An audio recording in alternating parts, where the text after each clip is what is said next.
Bien, je voudrais d'abord remercier la Fondation Portman, organisatrice de ce cours de chirurgie otologique, et l'université représentée par le professeur Bébéard, ainsi que l'ensemble des équipes des professeurs Michel Portman et des professeurs Bébéard au CHU et à la clinique Saint-Augustin, de leur aimable invitation pour vous présenter en fait un cours sur l'embryologie de l'oreille.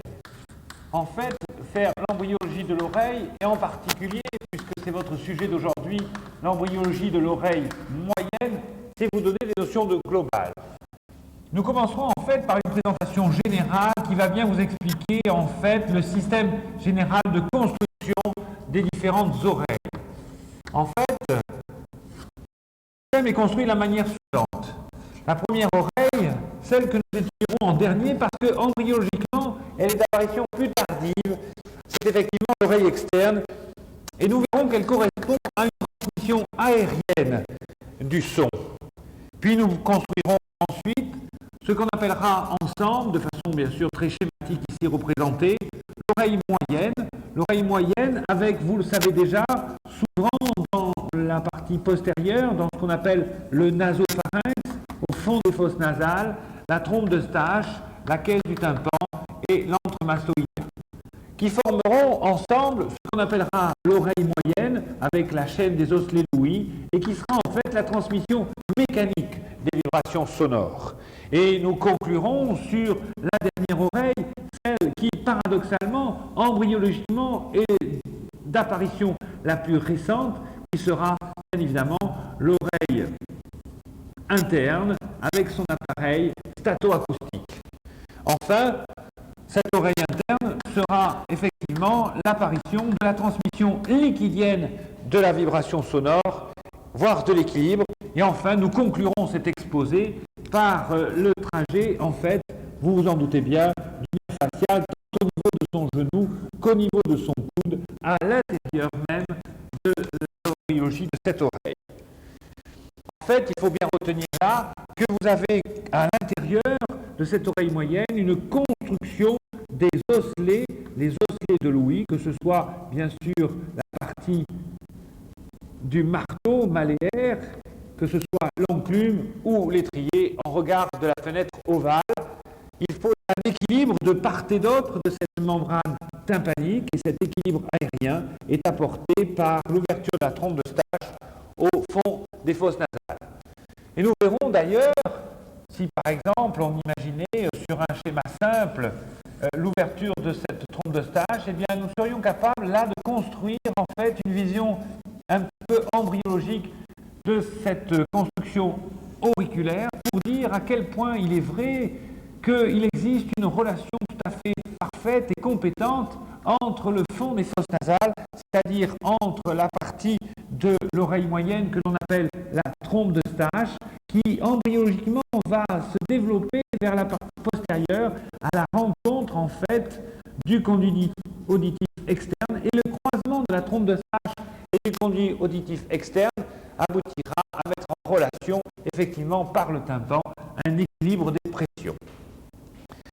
Commençons donc par la première oreille qui apparaît dans le système, et cela va nous donner, vous allez voir, une cohérence particulière dans la construction du système acoustique.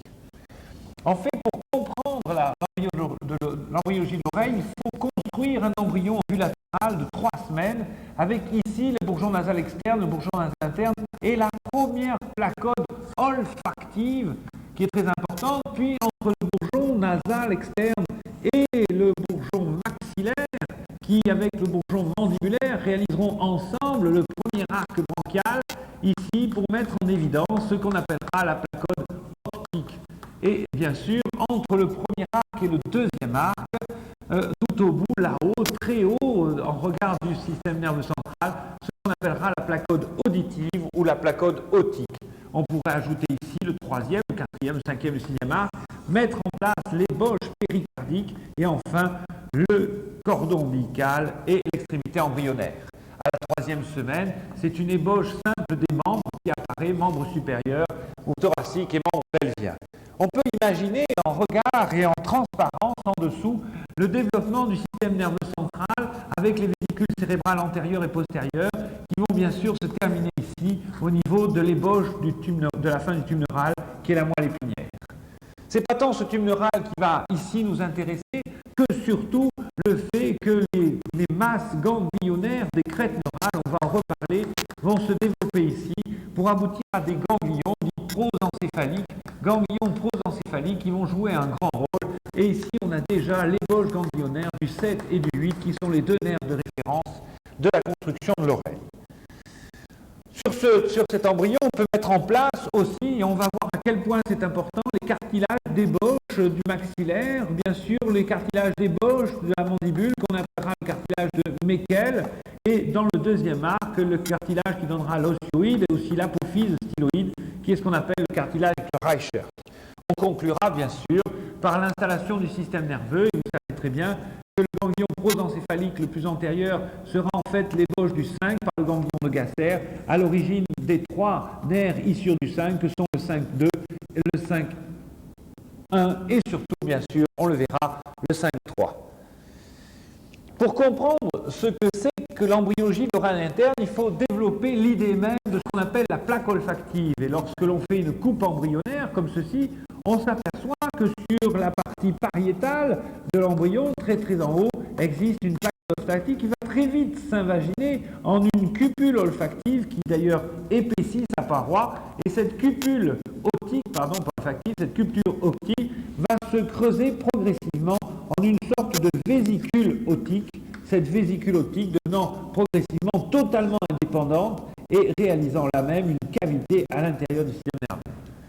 Lorsque l'on prend cette vésicule optique et que cette vésicule optique, on la place dans une coupe embryonnaire qui serait une coupe embryonnaire des arcs bronchiaux, eh bien vous allez voir qu'elle va évoluer dans sa forme de façon un peu particulière et que cette vésicule va progressivement se transformer de la manière suivante, c'est-à-dire qu'elle va laisser une trace un petit peu périphérique, un peu lancéolée, et bien sûr elle va développer en bas et en avant une ébauche cochléaire. Vous aurez ainsi l'installation du système endolymphatique, l'utricule et le sacule et l'ébauche cochléaire, qui sont en fait rien d'autre que la déformation progressive de cette vésicule interne. Cette vésicule interne qui va progressivement allonger de façon considérable son sac endolymphatique, séparer progressivement l'utricule et le sacule et voir se développer à la partie inférieure l'ébauche cochléaire qui bien évidemment va progressivement s'enrouler sur elle-même pour réaliser la cochlée. Et vous savez parfaitement déjà tous que sur cette utricule vont progressivement se développer des canaux semi-circulaires, ces canaux semi-circulaires si importants pour l'appareil de l'équilibre. En fait, on sait aujourd'hui que le canal semi-circulaire reste accroché et va progressivement se diminuer, puis reprendre un véritable développement en fin de parcours. Et comme vous l'imaginez, on va le voir tout de suite, chaque élément qui est issu de la même vésicule optique a avec lui son système nerveux et bien sûr son système liquidien. Pour mieux comprendre, allons vers cette coupe des arcs bronchiaux qui va nous permettre de mettre en place sur cette coupe des arcs bronchiaux en fait le système de développement proprement dit de l'oreille interne. En fait, on voit bien sur ce système de coupe mettre en place à la fois les bourgeons frontaux de l'embryon, mais en dessous aussi le stomodéum. Et sous le stomodéum, le système du premier, du deuxième, du troisième, du quatrième, du cinquième et l'ébauche même du sixième arc bronchial. En fait, on s'aperçoit très vite, deuxième, troisième, quatrième, cinquième et sixième arc, on s'aperçoit très vite que le premier arc se dédouble. Et ce dédoublement du premier arc est tout à fait spectaculaire. Il va faire apparaître progressivement ce qu'on appellera le bourgeon maxillaire au-dessous du bourgeon frontal et isolera le bourgeon mandibulaire, réalisant ainsi ce qu'on appellera le premier arc bronchial, alors qu'en dessous vont se placer progressivement les arcs bronchiaux suivants. Vous savez déjà, on l'a vu, que le bourgeon maxillaire aura son ébauche cartilagineuse, qui sera à l'origine du malaire, qu'on appellera le palato carré, que ici on retrouvera le Meckel, et que ici on retrouvera bien sûr le cartilage de Reichert, dans le deuxième arc. Enfin, ce qui est intéressant là, c'est de mettre en évidence le champ mésobronchial, qui donc, vous savez, qui sera à l'origine de la langue. Ce qui est intéressant, c'est de voir l'évolution de la première fente ecto-entobronchiale. Et cette première fente va rester ouverte et ne sera fermée que par une petite membrane intermédiaire. On peut voir là, effectivement, dans la première fente en ectobranchiale, l'ébauche du conduit auditif externe, et dans la première fente, en tobranchiale, l'ébauche de la trompe d'Eustache. Il est bien certain que ces relations entre le premier et le deuxième arc, de part et d'autre de la placode optique, seront à l'origine, en grande partie, de la construction de l'oreille. On peut parfaitement d'ailleurs imaginer ici la placode optique devenant progressivement vésicule optique qui se creuse sur elle-même. Ce qui m'intéresse de vous montrer là, c'est en fait les rapports entre cette vésicule optique et le système nerveux. Voici le tube neural et surtout, de part et d'autre du tube neural, comme je vous l'ai représenté tout à l'heure, les chaînes ganglionnaires latéraux neurales que sont bien sûr les crêtes neurales. Eh bien, des cellules des crêtes neurales vont migrer ainsi progressivement à l'intérieur de la vésicule optique. Et migrant à l'intérieur de la vésicule optique, ces cellules formeront sur place les ganglions de Corti et le ganglion de Scarpa, sachant bien que chaque cellule de la crête neurale recevra son information par un dendrite et par un axone, viendra ainsi progressivement se mettre en rapport avec le tube neural. Ceci est très important car c'est la construction même dans la migration de cette vésicule optique qui va progressivement descendre à la rencontre de l'union du premier et du deuxième arc qui va construire l'oreille moyenne. En fait, cette vésicule optique évoluant doit rester à votre esprit une organisation embryologique d'origine épidermique. En fait, n'oublions jamais que dans la construction du système endolymphatique, dans la construction même de l'utricule et du sacule, mais aussi, bien sûr, dans la construction même de l'enroulement cochléaire, avec en bout de course l'hélicotréma, on va le voir, que ce soit des taches horizontales, des expansions horizontales qui vont ensuite se creuser en périphérie pour devenir des anneaux avec les crêtes ampulaires à l'intérieur, canaux semi-circulaires qui viendront se répartir comme ça sur l'utricule, mettant en place des dérivés épidermiques, ne l'oublions jamais, dérivés épidermiques à l'origine même des crêtes ampulaires, à l'origine même de ce qu'on appelle les taches maculaires dans l'utricule et dans le sacule, qui sont leurs organes sensitifs, mais aussi à l'origine même de l'appareil tatoacoustique dans la cochlée.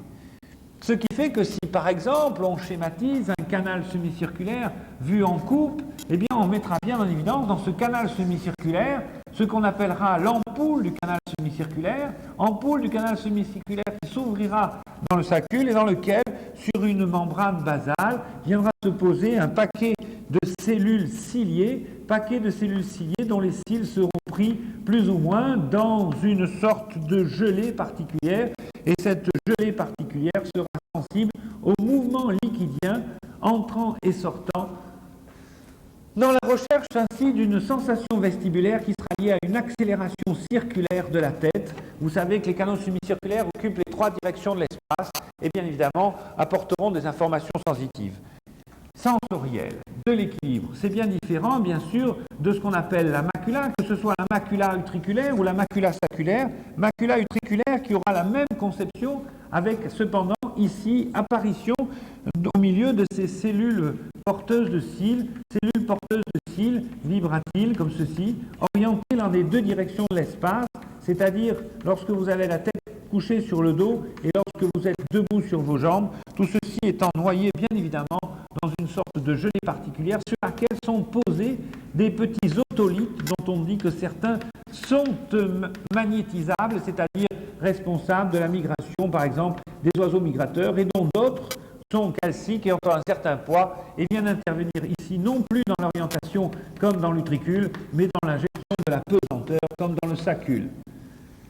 Donc vous voyez que la construction de ce système aboutit à un système qui va gérer vestibulaire, qui va gérer l'équilibre, et bien sûr totalement indépendant de la partie cochléaire qui, elle, va organiser sa coupe telle que vous la connaissez parfaitement à l'intérieur de son squelette osseux par l'intermédiaire d'une lame spirale osseuse, mais aussi, vous le savez parfaitement, d'une membrane basilaire séparée de la rampe tympanique et de la rampe vestibulaire par la membrane de Reissner et sur laquelle vous allez pouvoir installer la membrane tectoria qui reposera sur ces fameuses cellules, d'ailleurs toujours les mêmes, qui réaliseront entre elles un canal particulier et dont la membrane tectoria viendra réaliser une opposition par rapport aux prolifération de la membrane basilaire, réalisant ainsi une information qui, elle, serait une information certes vibratoire, mais en fait une information dite auditive. Ce qui est intéressant, c'est que ce système vestibulaire va se retrouver progressivement à l'intérieur d'une structure osseuse qui ne s'ouvrira,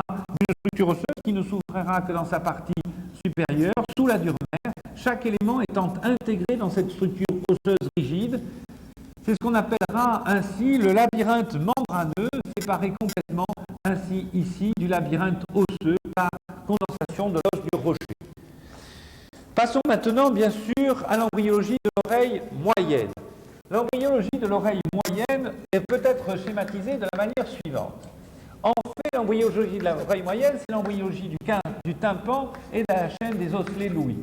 Ceci est une histoire tout à fait spectaculaire. On pourrait la résumer de la manière suivante. C'est l'incroyable attirance de deux conduits l'un pour l'autre.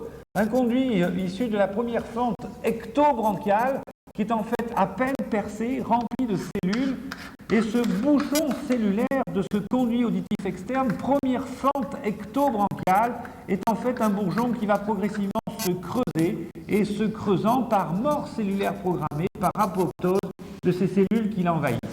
La progression de croissance, d'approfondissement du CAE est parallèle à la construction d'un élément issu du pharynx. On l'a vu ensemble, élément issu du pharynx qui va lui se développer vers l'arrière. Et le développement de cet élément pharyngé vers l'arrière va venir chercher le contact progressif avec le conduit auditif externe, mais le dépasser pour éventuellement se développer de façon considérable dans la mastoïde.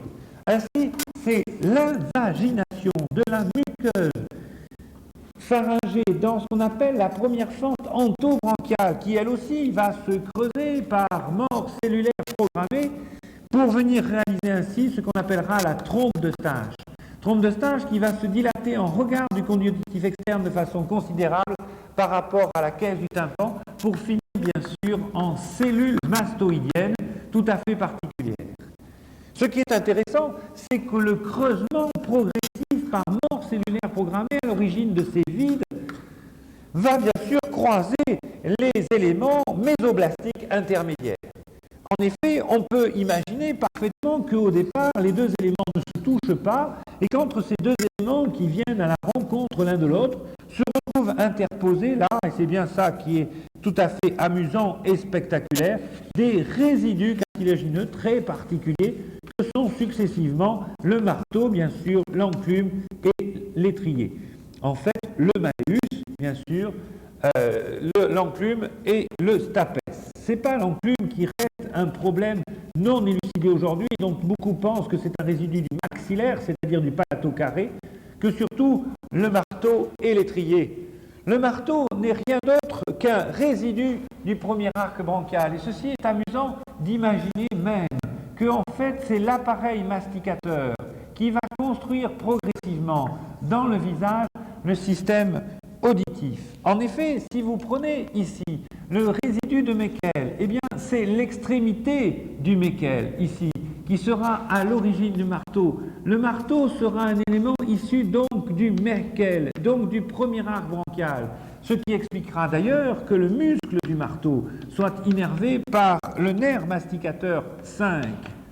Alors que bien évidemment, en arrière, c'est le cartilage issu du deuxième arc bronchial, ce qu'on appelle le cartilage hyoïdien, qui sera à l'origine de la formation de l'os hyoïde, mais aussi de l'apophyse styloïde, qui va libérer en arrière juste son extrémité, la plus postérieure, pour former l'étrier, le stapes, dont on sait qu'il dérive du deuxième arc hyoïdien, et dont on sait que le muscle de l'étrier sera innervé par le nerf du deuxième arc, c'est-à-dire le 7. L'enclume reste un mystère, et d'aucuns se permettent de penser que c'est le cartilage maxillaire, non pas hyoïdien, non pas mandibulaire, mais surtout maxillaire, qui serait à l'origine, par son extrémité, de la formation, bien sûr, du troisième élément de l'osselet de Louis, que l'on appelle l'enclume, mais qui n'a pas de moyen de reconnaissance, car il n'existe pas de muscle de l'enclume ou de l'incus.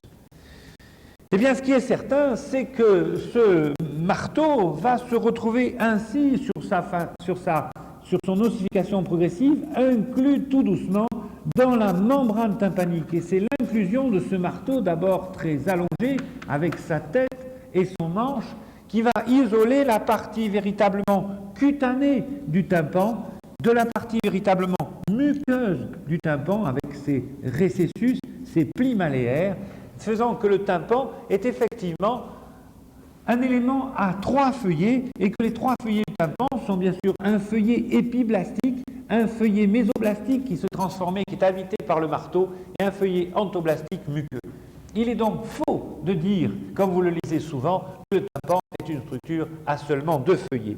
Ce qui est intéressant, c'est le devenir de ces condensations mésoblastiques représentées par l'incus d'une part et d'autre part par l'étrier. Ce qui est intéressant, c'est de voir qu'en fait, ces deux structures d'Osler-Louis, l'étrier et le tympan, qui se creusera secondairement pour libérer l'artère stapédienne, vous le savez bien, eh bien, en fait, que vous preniez l'incus ou que vous preniez l'étrier, eh bien, vous mettrez là parfaitement en évidence le fait que c'est le creusement progressif par mort cellulaire qui vient ainsi entourer les osselets de Louis, libérant des cavités périosselées, ce qu'on appellera les récessis tympani.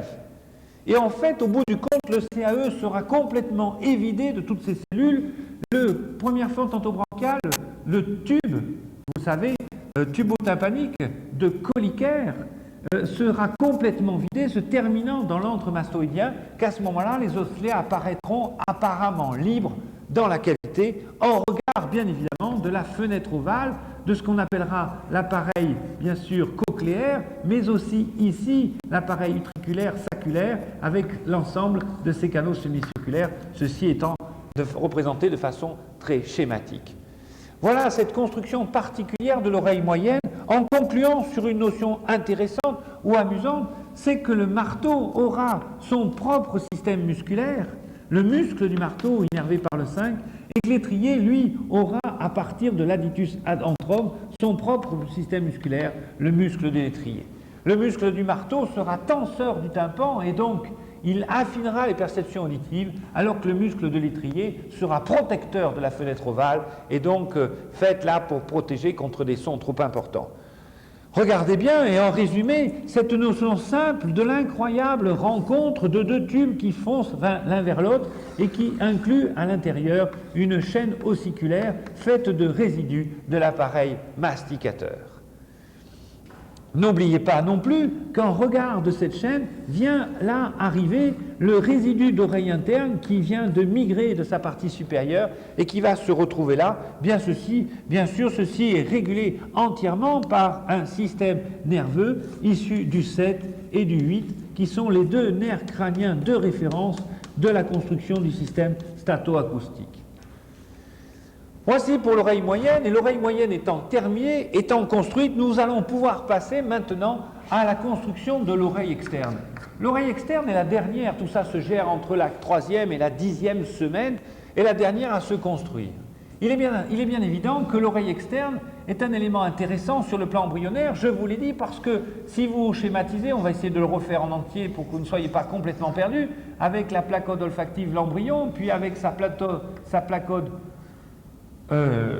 optique qui va donner l'œil, bien sûr ici le bourgeon maxillaire, là le premier arc et là le deuxième arc. Je vous l'ai dit, cette première fente, premier arc, deuxième arc, est une première fente ectobranchiale qui se termine très haut là-haut sur la placode otique. Eh bien ce sont les bords de ce premier arc, de cette fente ectobranchiale associant le premier et le deuxième, qui vont être à l'origine de la construction même de ce qu'on appelle les bourgeons auriculaires.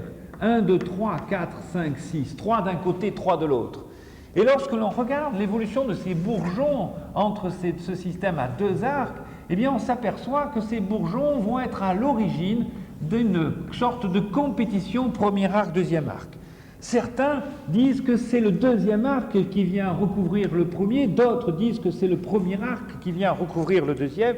Ce qui est certain, c'est que ces bourgeons vont être à l'origine de la construction auriculaire. On voit bien que le premier bourgeon va développer un élément qu'on appellera le tragus, c'est le bourgeon numéro 1, que le deuxième bourgeon est immense et va très probablement être à l'origine d'une grande partie de l'hélix, le troisième indépendant, le quatrième à l'origine de l'hélix, le cinquième ici au niveau de ce qu'on appellera bien sûr le tubercule et en bas le lobule. Et on voit ainsi se construire progressivement de part et d'autre de cette première fente antobronchiale un élément auriculaire tout à fait particulier dans lequel on reconnaît parfaitement les différents éléments, que ce soit bien sûr la notion d'antélix, la notion d'hélix, la notion de lobule, et on peut reconnaître à l'intérieur ainsi la barge du premier lobule, donc du premier arc bronchial, ici le deuxième, dans la partie supérieure le troisième, le quatrième, le cinquième et le lobule qui sera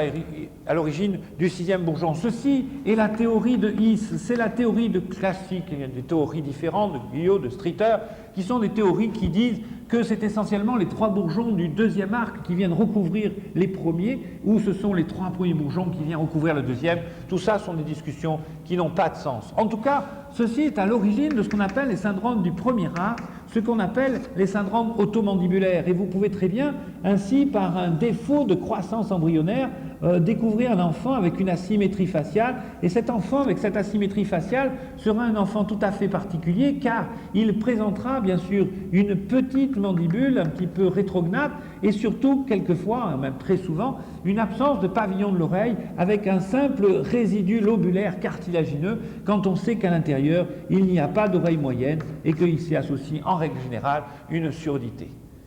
Voilà la construction de l'oreille externe sur le plan du pavillon. Mais l'oreille externe, c'est aussi le conduit auditif externe. Nous ne reviendrons pas sur le conduit auditif externe. Il n'a là que très peu d'intérêt. Juste pour vous expliquer la construction du tympanal avant de vous parler de la construction du tympan, mais que vous connaissez déjà. Le tympanal, c'est tout à fait simple. C'est l'ossification immédiate, membraneuse, autour du tympan, autour de l'annulus fibrosus, d'un os qui aura, vous le savez bien, une demi-forme de corne d'abondance et qui sera à l'origine progressive de l'installation du squelette osseux du conduit auditif. Le conduit auditif externe n'est pas seulement osseux, il est aussi cartilagineux et c'est ce cartilage particulier de la partie externe du conduit auditif qui va être en grande partie, là par contre, circulaire et qui va s'étendre à la périphérie sous la forme, bien sûr, d'un cartilage auriculaire. Et ce cartilage auriculaire va trouver sa forme un peu invraisemblable, aidé en ceci par des plicatures à l'origine de l'hélix et de l'antélix. Et en fait, ce sont les plicatures du cartilage du pavillon de l'oreille, issues de la non-ossification de la partie tympanique, qui vont être à l'origine de cette forme un peu tourmentée du pavillon de l'oreille. D'aucuns peuvent se permettre de penser que, effectivement, dans la construction du cartilage auriculaire, ce sont très probablement des muscles intrinsèques auriculaires qui, par leur rétraction et leur transformation fibreuse, plient le cartilage. D'aucuns peuvent se permettre de penser que ce sont des muscles extrinsèques, que vous connaissez bien, l'auriculaire supérieur, antérieur, qui sont à l'origine du fait que les oreilles sont collées ou très décollées. D'autres préfèrent penser que c'est une programmation génétique qui plie plus ou moins votre cartilage auriculaire. Enfin, toujours est-il que tout ceci se termine par la construction tympanique. La construction tympanique, je ne vais pas y revenir, vous la connaissez déjà. Elle est entièrement axée en grande partie sur la notion de trois feuillets. Le feuillet, bien sûr, le feuillet externe qu'on voit ici, qui est un feuillet d'origine épiblastique, en transparence. On voit parfaitement le marteau se dessiner avec son manche et sa queue à l'origine du triangle lumineux, des ligaments malléaires, bien sûr, de tout ce que vous connaissez déjà, la pars tensa, la pars flaccida et bien évidemment la membrane de Shrapnel. Nous pouvons donc en fait terminer cet exposé par maintenant en fait la construction même de l'embryologie du nerf facial, c'est-à-dire du 7.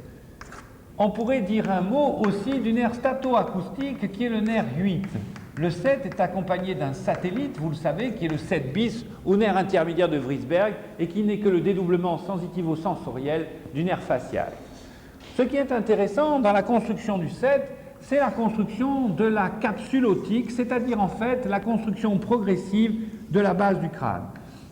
Certes, la base du crâne est essentiellement construite par le sphénoïde. On voit ici schématiquement représenter les petites ailes et des grandes ailes de part et d'autre de la selle turcique, mais surtout, ne l'oubliez pas, en arrière, de l'association avec ce qui va faire le rocher, c'est-à-dire en fait l'os pétreux. Au départ, embryologiquement, cet os pétreux est un os particulier parce qu'il présente, en fait, il a pour origine ce qu'on appellera une capsule otique. Cette capsule otique est très particulière. Elle participe, en fait, au départ membraneuse, à l'ossification de la base du crâne, et c'est elle qui va se densifier de façon si importante qu'elle va en intégrer complètement à l'intérieur d'elle-même le labyrinthe, c'est ce qu'on appellera le labyrinthe osseux, mais aussi, bien sûr, la cochlée. Toujours est-il que les nerfs crâniens qui ont pour direction le conduit auditif interne, ici représenté, et qui ont pour origine, bien sûr, dans le trou occipital, le foramen magnum, leur émergence, eh bien, ils vont trouver là le 7 bis, le 7 et le 8, leur émergence, amenant ou ramenant des informations qui ont franchi le conduit auditif interne. Eh bien, en fait, ce qui est intéressant, c'est de voir l'évolution du nerf facial dans son trajet. Pour comprendre l'évolution du nerf facial et du 8, il faut d'abord saisir son origine. Son origine, en fait, c'est le tronc cérébral. Et si de façon simple, très schématique bien sûr, je vous schématise ainsi une vue latérale du tronc cérébral avec le cervelet, avec les pédoncules cérébelleux supérieurs, ici le pédoncule cérébelleux moyen et le pédoncule cérébelleux inférieur, que je vous place juste en dessous, ici, ce qu'on appelle l'olive bulbaire et les sillons des nerfs mixtes, eh bien, je mets en évidence ici, sur le côté, ce qu'on appelle la fossette latérale du bulbe. La fossette latérale du bulbe, c'est l'émergence de ces trois nerfs, le 7 bis et le 8.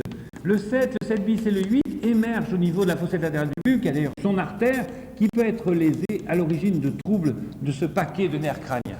L'artère de la fossette latérale du bulbe. Eh bien, ces noyaux, bien sûr, ont pour destination des ganglions. Vous connaissez tous le ganglion, le premier ganglion, les premiers ganglions de Corti, on a parlé des ganglions de Scarpa. Évoquons maintenant ce qu'on appelle le ganglion géniculé. Pour schématiser le ganglion géniculé, le mieux est de vous faire une vue un peu tridimensionnelle, si c'est possible, de la caisse du tympan. Pour schématiser ainsi le rocher, on n'entrera pas dans les détails de l'artère carotide interne, et plaçant le rocher, on peut placer ainsi les cellules mastoïdiennes, essayer de schématiser de façon simple l'aditus adentrome, très particulier, qui va ouvrir ici, j'ai mis une grande cellule mastoïdienne, mais ceci là n'a que très peu d'intérêt, que l'on schématise ici en fait le tympanal avec son ouverture, et que l'on remonte là pour essayer d'ouvrir une sorte de trompe d'Eustache vers le pharynx. En imaginant ainsi ce système, eh bien, on s'aperçoit que l'on peut schématiser en regard de la caisse du tympan, le tympan lui-même, flottant comme ça en regard. Bien sûr que vous pourrez construire ainsi votre oreille externe, on ne va pas la représenter, on va schématiser ici en fait votre oreille interne. Cette oreille interne, celle qui bien sûr fait apparaître ces trois canaux semi-circulaires en regard de l'utricule, sans oublier bien sûr en arrière la fossette jugulaire pour la jugulaire, et l'on voit bien les rapports entre la grande veine jugulaire et bien sûr ici le conduit auditif interne. Ce qu'il est intéressant de vous montrer là, c'est pas tant l'organisation des osselets que l'on peut imaginer entre le marteau jusqu'à la fenêtre ovale, hein, bien sûr, mais surtout en fait les éléments interposés et les rapports. Ce qui est intéressant, si vous voulez, c'est de bien comprendre que ce massif osseux, qui est à l'origine la capsule otique, est en fait un massif osseux qui va s'ossifier progressivement directement d'origine membraneuse. Et ceci est intéressant, alors d'aucuns disent par une petite éponge cartilagineuse. Ceci est intéressant parce qu'on va bien voir que l'ensemble, alors très schématique bien sûr, sinon ça devient un petit peu compliqué, l'ensemble du système vestibulaire va sortir sous la forme d'un nerf 8 vestibulaire. L'ensemble des éléments issus des différents ganglions de Corti, et vous savez que cet enroulement columellaire en spirale de la cochlée n'est rien d'autre qu'un enroulement autour des rameaux nerveux, chaque petit nerf ayant son ganglion de Corti sur la spirale cochléaire, ce qu'on appelle le modulus, va aboutir à un nerf parallèle qu'on appellera le 8 cochléaire. Entre les deux, comme vous pouvez le voir, je laisse un espace libre. Et je laisse cet espace libre pour installer le nerf facial. Le nerf facial dans ces trois éléments de trajet qui m'intéressent de vous montrer là. Pour vous montrer qu'en fait, ce nerf facial construit son embryogénèse, c'est-à-dire en fait son trajet en fonction des aléas de la croissance pétreuse. Au bout du compte, on pourrait dire que le nerf facial a ce trajet tourmenté, en plus intraosseux, dans un aqueduc qu'on appelle l'aqueduc de Fallope, dont on sait très bien qu'il n'est pas d'emblée osseux, qu'il est dans plus de 50% déhiscent, c'est-à-dire ouvert. Eh bien, ce trajet intraosseux va être à l'origine d'une disposition un peu particulière qui va délivrer ici, en regard de ce qu'on appelle le genou du facial, ce genou du facial, le ganglion géniculé, ganglion dit du genou, ganglion géniculé qui n'est rien d'autre que la fin du 7 bis. Et en fait, le 7 bis ne dure que le temps d'un trajet pétreux, s'associant ainsi au plus près avec le facial et délivrant, vous le savez bien, les nerfs pétreux profonds et superficiels qui sortiront au niveau du hiatus de Fallope et de son accessoire. Ces nerfs pétreux ont des fonctions essentiellement salivaires. Enfin, il est bien certain que, en regard de tous ces éléments-là, nous verrons dans des fenêtres, bien sûr, on va essayer de le schématiser ici, de l'aditus adentrome, mais aussi de la caisse du tympan, le muscle du marteau, dont le trajet est en grande partie intraosseux, et aussi le muscle de l'étrier, bien sûr, réalisant ainsi les deux éléments musculaires, et on comprend parfaitement que le muscle du marteau soit innervé par le 5, alors que le muscle de l'étrier recevra une petite branche du 7 intracanalaire. On voit bien d'ailleurs les trois parties du facial, que sont la partie 1, la partie 2, la partie 3. La partie 1 sera la partie labyrinthique des trois portions du facial, la partie 2, la partie tympanique dans la caisse du tympan, et la partie 3 sera la partie mastoïdienne. Alors pourquoi un tel trajet? Eh bien, la plupart des gens reconnaissent que sur le plan embryologique, le facial présente effectivement à la fois son genou et son coude pour des raisons embryologiques. La première de ces raisons, effectivement, dans l'organisation faciale, c'est la structure même de l'organisation du tube neural qui reçoit ces nerfs crâniens.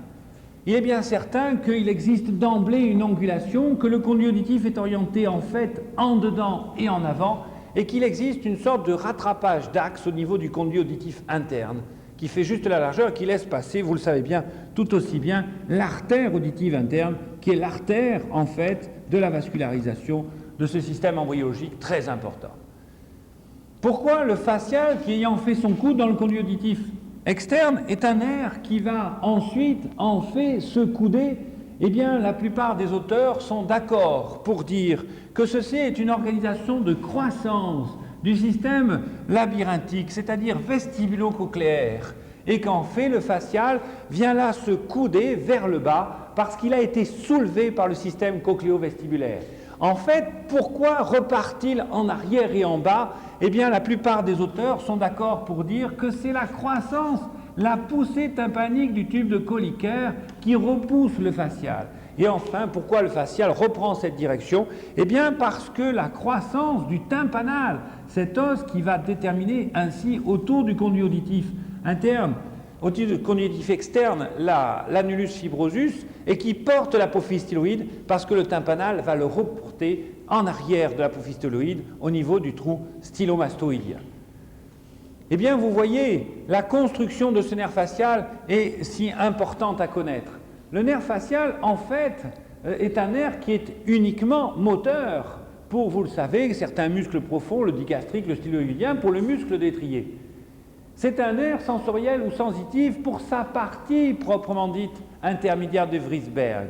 Et le ganglion géniculé contient à l'intérieur de lui les fameux corps cellulaires qui avaient migré au départ vers la vésicule otique. De la même façon que les ganglions de Corti, mais aussi le ganglion de Scarpa, contiendra les corps cellulaires en rapport avec ces fameuses cellules des crêtes neurales qui ont migré au départ.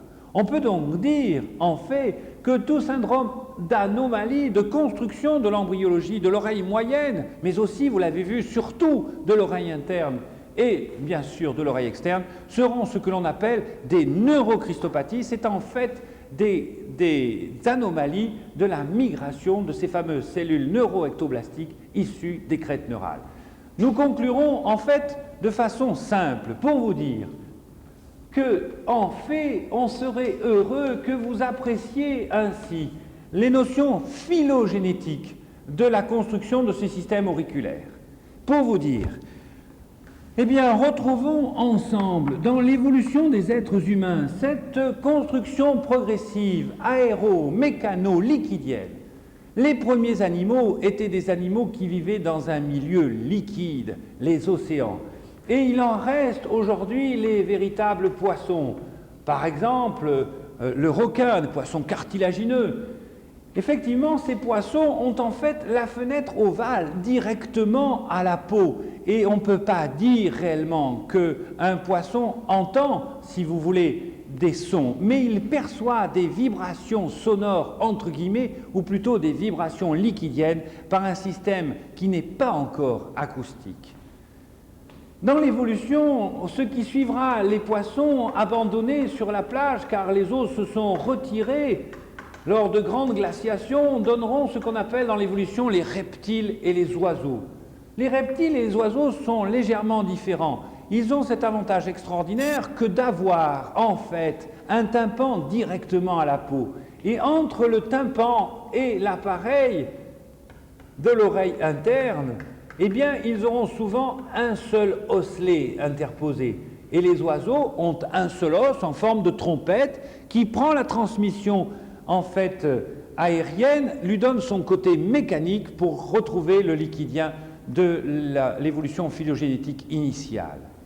Et regardez, lorsque l'on arrive dans l'échelle finale de l'évolution des êtres vivants aux mammifères, eh bien, on s'aperçoit que le système s'est complexifié. Il s'est complexifié de la manière suivante. D'abord et avant tout, si l'oreille moyenne, si l'oreille interne reste la même, l'oreille moyenne se complexifie par l'apparition de 3 osselets successifs. Et d'où sont venus les 2 autres osselets qui sont apparus successivement? Ils sont venus de la récupération d'un matériel masticateur, un résidu de Meckel pour le marcot, un résidu de Reichert pour l'étrier, qui sont venus s'associer à l'os initial pour former une chaîne à 3 osselets. Et surtout, ce qui est très amusant et très intéressant, car chez l'homme, il est devenu un élément purement esthétique que l'on perce allègrement, le pavillon de l'oreille. Le pavillon de l'oreille, et ceci de particulier, c'est qu'il est prévu pour améliorer les capacités sonores. Il s'oriente chez la plupart des animaux dans l'espace afin de localiser tridimensionnellement un bruit. Chez l'homme, il a perdu sa mobilité par atrophie progressive des muscles auriculaires, mais il garde quand même son intérêt dans la localisation des bruits. Comment conclure définitivement cet exposé extrêmement simple et schématique de façon amusante? On pourrait Donc en fait, ce qui est amusant, après tout cet exposé, c'est de vous dire cet extraordinaire, cet incroyable rendez-vous ontogénique du système stato-acoustique.